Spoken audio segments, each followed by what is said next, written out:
In old FIFAs, you could use fun, like non-rare gold cards, silver cards, even bronze cards sometimes. But nowadays, with modern FC, it just doesn't feel like it's really an option. Obviously, with Evos, some of these bronze, silver, and like non-rare and very low-rated gold cards can be evolved into becoming these like meta-looking beasts. But there's something to be said about the old times of FIFA and being able to enjoy these like fun, unique, non-special teams. For a lot of people, this would be considered a very cheap and a squad that you're never going to use. But I put together a full non-rare gold starting 11 that actually looks somewhat usable for the start of FC25. Now, I'm not going to sit here and say that this is a team that's going to be doing you absolute wonders. You're going to go 20-0 in weekend league. That's not what I'm saying. But what I am saying is this is a fun little team that I genuinely think could be used for the first week or so of the game if you're trying to be really, really careful with coins and you're mainly focusing on trading and getting your coin total up and you don't want to sink money or coins into cards that are inevitably going to go down. So here is a full non-rare gold 11 starting team that you could use for the start of 25 if you wanted. If you end up enjoying today's video, leave a like on it, comment down below if there's any other weird or different kind of squads you want to see me make in the build up to 25, and hit that sub button. Without further ado, let's get into it. So I did also set myself the challenge of actually trying to make this a full chem team. There are some cards that I'd have absolutely loved to include in this, but they just don't get the chemistry. I will give a special shout out to Weston McKennie, whose card looks really, really nice for the start of the game in regards to being, again, like a fun, non-rare gold card that with a chem style and or an Evo actually would end up looking quite nice and quite decent.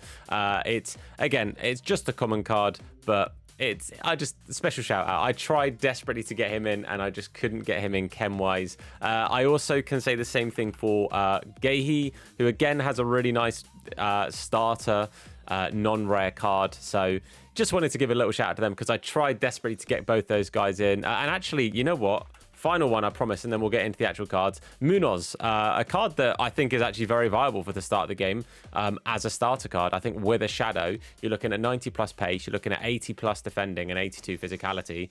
It's a really, really good card. So little cheeky shout out to those three cards. They don't make this squad because of chemistry, but there were three cards I wanted to get in. Now, goalkeepers, as I'd always say, goalkeepers are impossible to predict. But Areola, I'm chucking him in there. There's been previous FIFAs and FCs and stuff where he's been really good. He's a decently rated common gold card, so I've thrown him in there. But goalkeepers will have no idea how good they are until the game comes out. And I will say, ignore the coin totals. These are predictions based on the meta rating on EasySBC's website. So the coin totals aren't like here's how much they're going to be. They're purely prediction based on a couple of different things. But linking straight to him, a card that looks very good is Gusto. Gusto's got a proper solid little card, 88 pace, with really nice dribbling as well. All of his dribbling stats are 76, 77, or 78 rated, which is phenomenal.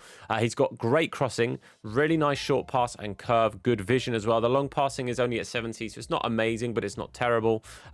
In my opinion, you probably want to add maybe an anchor to him. It gives him 92 pace with 78 defending and 80 physicality. Worst case scenario, you could just go with a shadow. It gives him 79 defending and 96 pace, makes him absolutely rapid.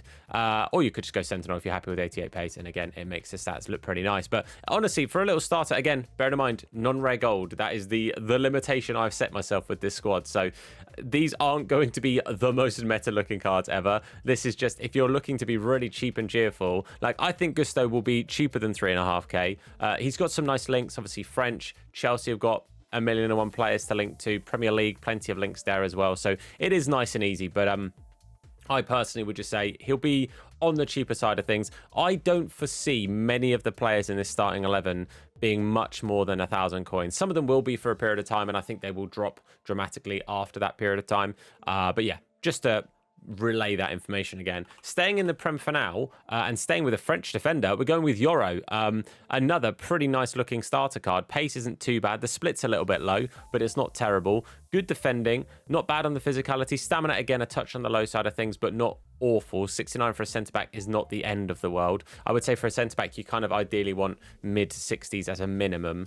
Other positions, you need a bit more, but for a centre-back, that's not too bad. But overall, I think it's a nice looking starter card. Again, I've very limited options, but I think he does look good. The next position, I would say this is the weakest player in the squad, if you want my honest opinion, and he is in there for chemistry. This is where I wanted to have Guehi, but I've gone with Lucas Beraldo. Sorry, you will see why he's needed later on.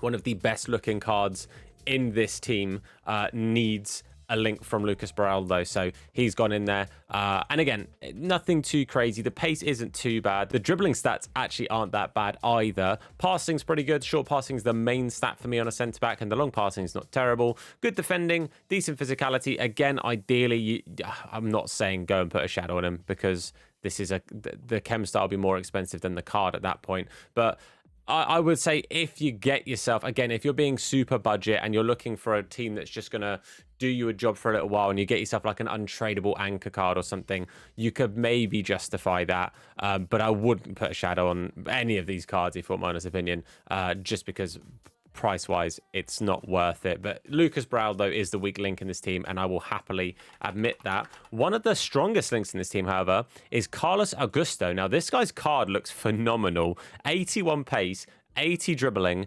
80 physicality, and then 75 defending, 77 passing, and 72 shooting. This guy's card looks really nice. He could honestly play left mid for you as well, if you wanted to mix it up and find a few different players and things for this. But it's a really lovely looking card.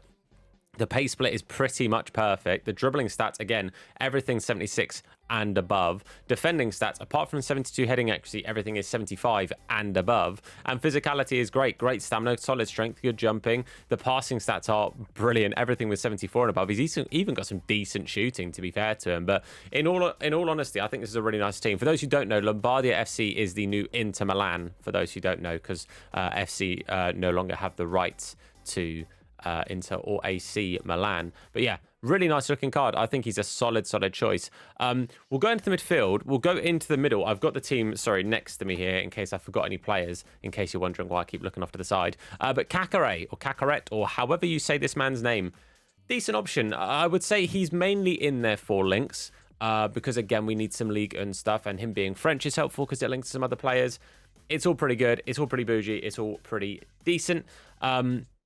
And overall, I would say that it's not bad. I do quite like the look of the card without it being anything crazy. I imagine he will be relatively cheap because he's got nothing massive that stands out, apart from some really good agility and balance and general dribbling stats. Passing's not too bad either.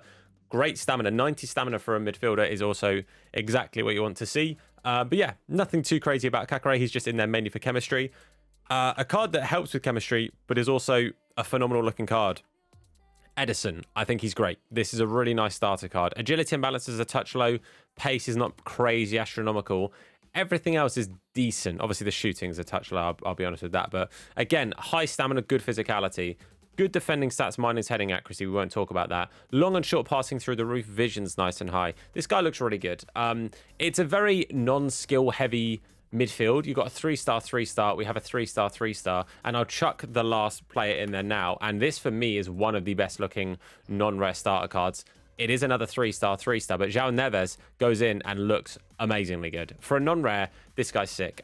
Realistically, this guy, for a lot of people, I'm sure, will end up being an evoed card. I hope he gets some big upgrades and stuff throughout the year, gets himself an inform or two, or maybe fits a promo team or something at some point, because this card being boosted a little bit, he'll look phenomenal. I know that we won't be able to see any evolutions at the moment, but I can just imagine this guy being like an 83 rated card with like basically add 4 to all of those stats.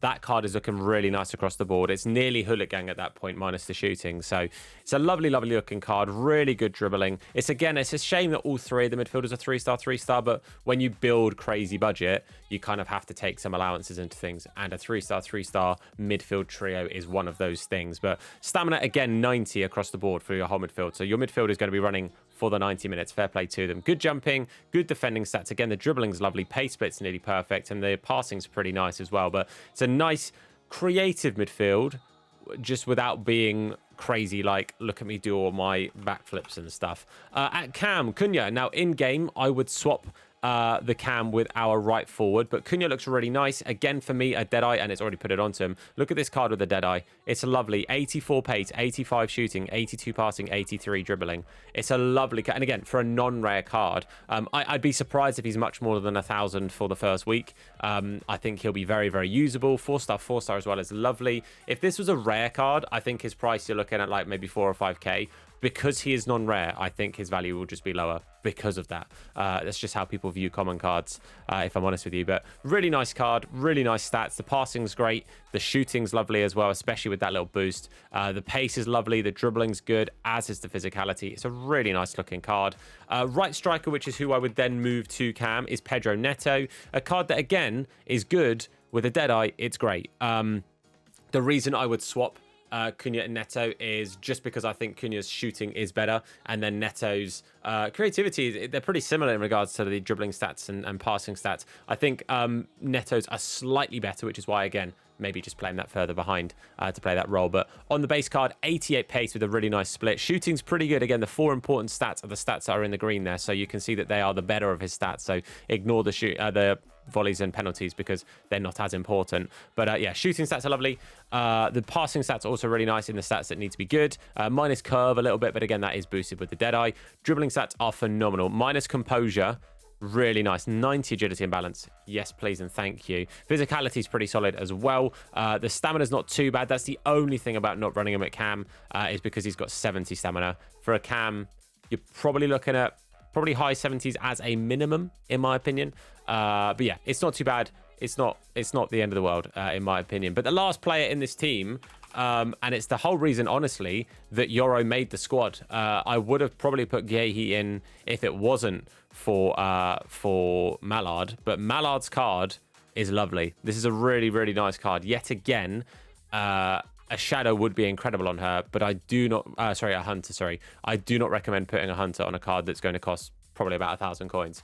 But Mallard, 81 pace with a solid pace split. Shooting is great, even up to volleys. The penalties not so much, but let's ignore that. Looking at the other stats, it's really nice. Passing, again, is lovely. She could honestly drop and play the cam role if you wanted to, but yet again, the stamina is the only issue there. Slightly better than Neto's. I think Neto's was 60. I've already forgotten. The dribbling stats are good apart from balance, so minus that balance stat, it's a really, really nice card. In my opinion, again, provided it's not an expensive chem style, Hawk is not a bad shout. 85 pace, 86 shooting, and then 70 on the physicality side of things. If you are willing to use just the 81 pace, again, you kind of take these slight tropes when you're running a not crazy meta team and you're being very, very careful with your coins. A Deadeye card is, again, beautiful. 87 shoot. Look at those shooting stats of the Deadeye. It's crazy. And then passing on that as well. So that is the team. Again, this is a crazy budget. This is me going with, like, here is the absolute... What do I think is one of the cheapest squads you can put together while it's still being vaguely usable? Are you going to go ahead and beat God squads? Unless you're really good at the game, probably not. But if you're trying to be like crazy budget, you're really not expecting to have many coins, this is the team for you. To get the full chemistry, by the way, you do need a Brazilian Serie A manager, I believe. Yes, you do. That's how you get the full chemistry. Brazilian Serie A manager. That is how you get the full chemistry. So again, bear in mind, Brazilian managers, normally expensive. So that is another addition to the amount of coins on the squad, because you do have to have that if you want the chemistry. Otherwise, Edison and Carlos Augusto sit on one chemistry, which is not ideal. But let me know your thoughts on this. Again, going in knowing the whole premise of this video is not, here's a squad that you're going to use forever. Here's a squad that if you're trying to be proper, like, frugal with your coins for the first week, this is an affordable team that is actually, like, somewhat decent. It's not amazing. I'm not going to sit here and say, oh my God, what a game changer, but it's a good little squad. And I've thoroughly enjoyed building this. I love building little hybrids and like looking at different things here. Getting the 4 leagues in was good fun. So let me know in the comments down below what you think of this super budget team. I'm expecting this to cost no more than 20,000 coins early doors, and it could possibly even be cheaper. And again, there will possibly be some other cards that are rare that you could swap in for some of these cards. There might be a better option for Lucas Browl, though, that isn't Marquinhos, because he's going to be expensive, but like that will be just as cheap but are rare cards. I just set myself the limit of here are non-rare cards. So let me know your thoughts down below. Leave a like on the video if you enjoyed it, and make sure you hit that sub button and turn on notifications to be told anytime that we upload a video. But for now, guys, thank you for watching. I've been Tom. You guys have been awesome, and I'll see you soon. Look after yourselves, and of course, wash your hands. Take care.